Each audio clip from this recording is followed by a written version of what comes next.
¿Un documento histórico o una novela gráfica? ¿Por qué no ambas cosas?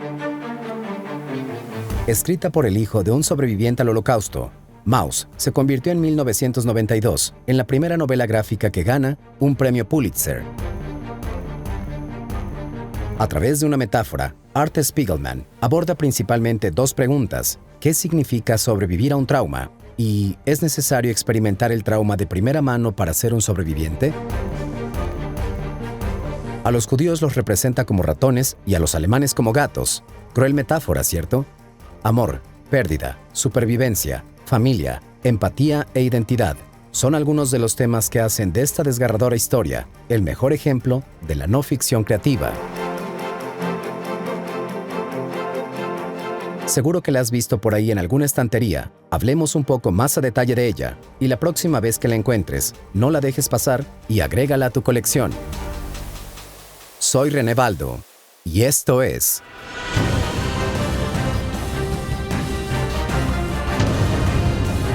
Atrapados en los cómics.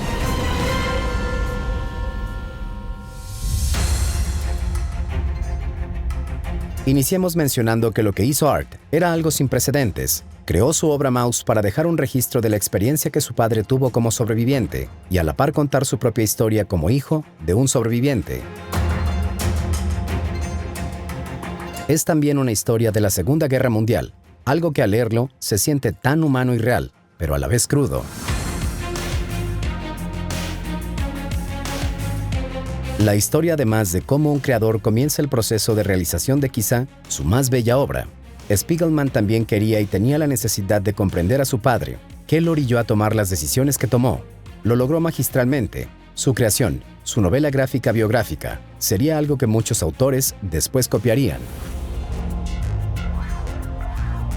A Spiegelman le pareció correcto utilizar la metáfora del gato y el ratón, pues el pueblo de su padre en ese entonces era visto como alimañas intentando ser cazadas. El autor declaró que cuando le contó a la gente sus planes para crear un cómic sobre un tema tan delicado como fue el Holocausto, se enojaban, hacían oídos sordos, se iban del lugar o simplemente desviaban la comunicación.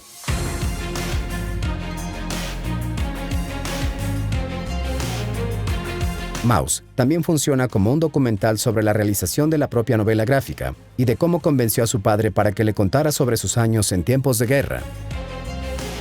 Ambos tenían una relación complicada. Art esperaba unirse más a su padre con esta actividad. Por supuesto que el padre de Art había hablado con él sobre su pasado, pero jamás había profundizado en ello. Art recuerda que cuando sus amigos visitaban su hogar, se veían desconcertados por el número que su madre tenía tatuado en el brazo.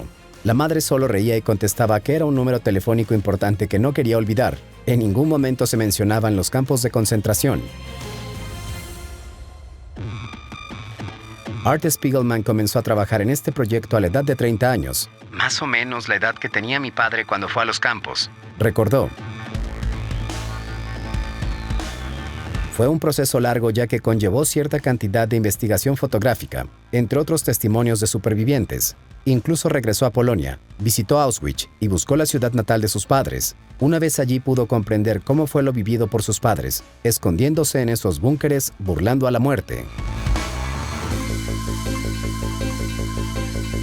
Art comenta que, contrario a lo que pudiera pensarse, su padre no tuvo reparo en contarle a detalle el infierno que pasaron. De alguna forma necesitaba que el mundo conociera su historia.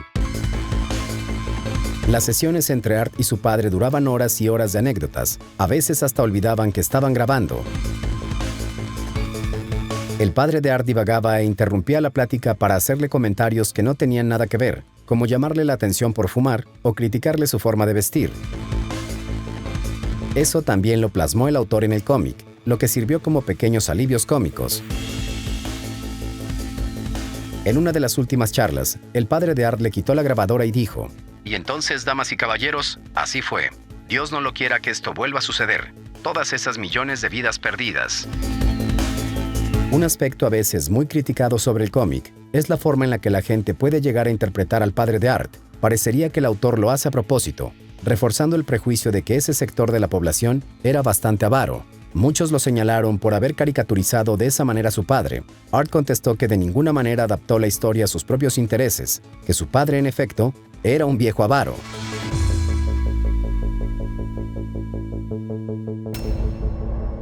Sería demasiado deshonesto. Quiero decir, una de las cosas que fue importante para mí en Maus fue hacerlo todo realidad, y esa verdad no se cumpliría retocando los retratos. Y por otro lado descubrí que al trabajar con cosas reales, el libro se vuelve mucho más potente, de modo que mi padre no es una caricatura de un viejo avaro. Maus resultó ser una historia única en la que las imágenes hablaban cuando las palabras no podían hacerlo. Los 11 años que Art tardó en materializar su obra valieron la pena. De inmediato se convirtió en una referencia de culto. Incluso fue galardonada con el premio Pulitzer, algo que hasta ahora ninguna otra novela gráfica ha logrado.